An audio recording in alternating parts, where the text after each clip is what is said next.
This is the Samsung feature I use more than anything else, edge panels. Let's go. Let's go back about 11 years when Samsung launched the Galaxy Note Edge.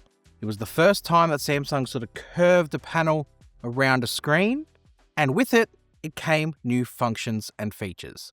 Samsung made that little display sort of separate to the main display, and you could activate it and do things on it, like apps, and launch things from there that you couldn't do on the main part of the screen. The next year, in April, they launched the Galaxy S6 Edge, and they subtly refined that concept, curved it on both sides of the display, and changed up how it worked.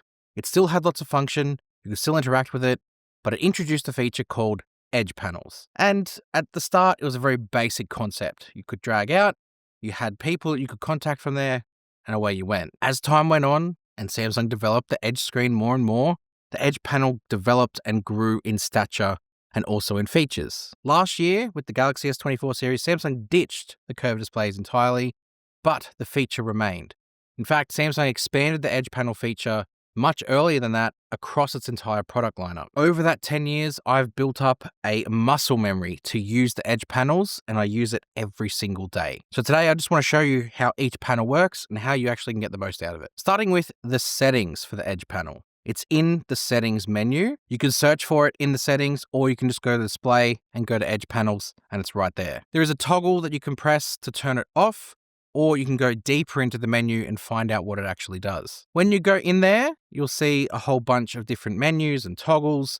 Let me break them down for you. The first one that you see there is the panels. Now, this menu shows you the panels that you can utilize. So you can sort of scroll through them and see what's available. And then if you don't want to use one, you can untick it. Or if you do want to use one, you can tick it. We'll go back and show you the editing process when I get to the individual panels. But just for now, you can see what's in there, and you can turn them on should you wish to. Now, some things have an edge panel if you've got GoodLock installed, and then it'll add an edge panel in. But for now, let's just focus on the default ones that they have there up until weather. The handle is what allows you to customize where the handle sits on the display. So you can have it be on the right side of the screen or the left side of the screen if you're left-handed, and you have the option to lock that position. So if you like it where it is, you can't drag and move it around as you're using it. It's fixed there. You've also got the color of the edge handle. So if you want that edge handle to be a certain color and sort of pop out at you on the screen, you can do that. Otherwise, you also have toggles and sliders in there to make the edge panel completely hidden and transparent, which is what I have. I just know, again, from muscle memory where that edge panel is.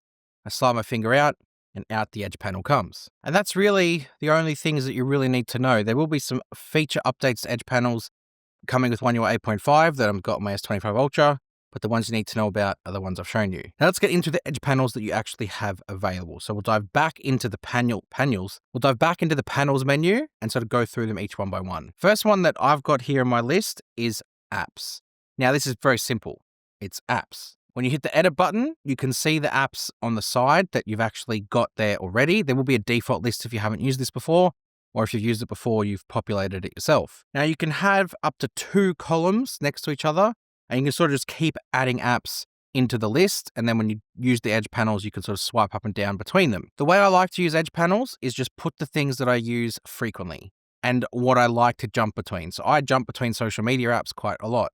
So I can go from Twitter to Instagram to Facebook without having to close any of those apps. So I've added all of them in there. But if you don't want an app in there, you just press the delete button, and then you go through the list on the left-hand side, which is all your apps, and then you can drag it in. But the whole point is once all this stuff is in there and loaded, every time you launch the edge panels from either side you've got it set up on, you've got the apps sitting there ready to go. Edge panels have also recently added in recent apps. So at the top half or the top split of the screen, it's added in apps that you've used previously or most recently, and you can switch to them as well.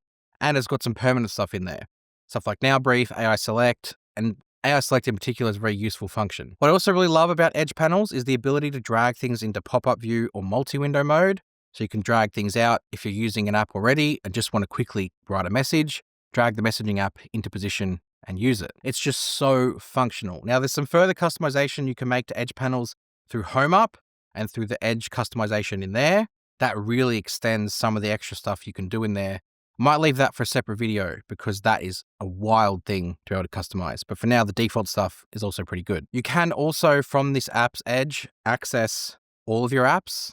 So you can have an apps menu for every single app on your phone from here. Again, this is great if you're already in an app and don't want to swipe home. You can just swipe out and go to the all apps menu to drag something in. And then you have the option to edit with the tool, editing tool there. Same sort of thing. Takes you back to the settings and you can customize it. The next one there is people. Now, this is a great one to be able to use if you want to quickly dial some of your favorite sort of people and call them or message them from here. You can edit it. Again, you'll have contacts that you can select and bring in. And then every time you drag a contact out from the Edge panel and want to talk to them, you've got the option, if you click on their icon, to call or message directly from there. That's a more simple one. I don't really have to go into much more detail about that, aside from the fact you can edit it from here as well. Moving along, you've got Tasks Edge. And Tasks Edge, for me, fun feature. This is one that actually, rather than being an app-specific one, it is task-specific. So it's a task within a certain app or feature. So if you edit on that, what you can see in here is a sort of categories of tasks that broken down by sort of a line. And then you sort of scroll through those, you'll see the different tasks within those categories. So I'm looking here at notes. I can add in record a voice note directly from the Tasks Edge.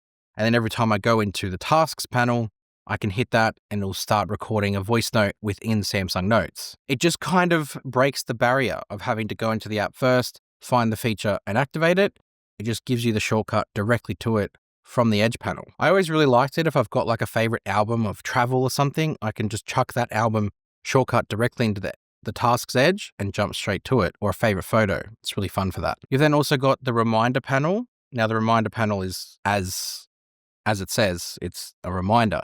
So if you've got anything in your reminders and you scroll to the reminder panel, it will show you those reminders. You can add from there and go straight to the reminder app from there as well. That's just a shortcut to the reminder app, basically. So at this point, I'm going to highlight that you can reorder the Edge panels. So if you don't like the order they're presented in to you, you can long press and it'll bring up the reorder page.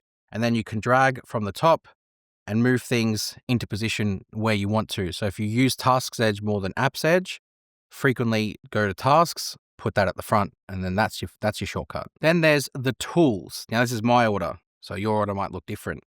The tools one is basically just a whole sort of bunch of different tools that you can utilize. So the default one is a compass, and it sort of then tells you which direction you're sort of facing in, and you can calibrate that as well to be more accurate. Or if you hit the three dots at the top of that, it'll give you a tally counter. So if you're counting something, you can activate a tally counter. That's kind of cool. You've got a torch, or the torch, that you can activate from there. You've got a surface level. So if you need to check if something's level, that could be a good one to utilize. And you've got a ruler if you want to measure things. And depending on the phone will depend on how much you have there.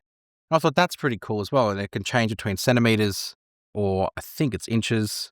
And you can also calibrate the ruler as well to be more accurate, and you'd obviously want it to be. It's the idea. Next in my list, I have the Clipboard. Now, if you're an iPhone user, allow me to explain what a live clipboard is. A lot of people just think, or a lot of iPhone users just thought that the Clipboard was, it stores the one thing you've copied so you can paste it. No. The Clipboard allows you to store multiple things that you've copied on your phone and access it at a time you need it. And it'll sort of just keep it there ready for you. So if you copied something 5 copies ago and you want to paste it, you can do that. And the Edge panel allows for that. So you can go into the Edge panel and screenshots and text that you've copied will be in here. And then you can copy it again and bring it to the front. Then when you go into your keyboard, you can just paste it directly into it. It's great. You've also got the weather Edge panel. And very simply, it's just the weather. And that's all the Edge panels that are default. You used to be able to go in and download more through the Galaxy Store, but I think they ended that with One UI 7 or One UI 8. It was very recent anyways. It was this year because both of those softwares came out in 2025.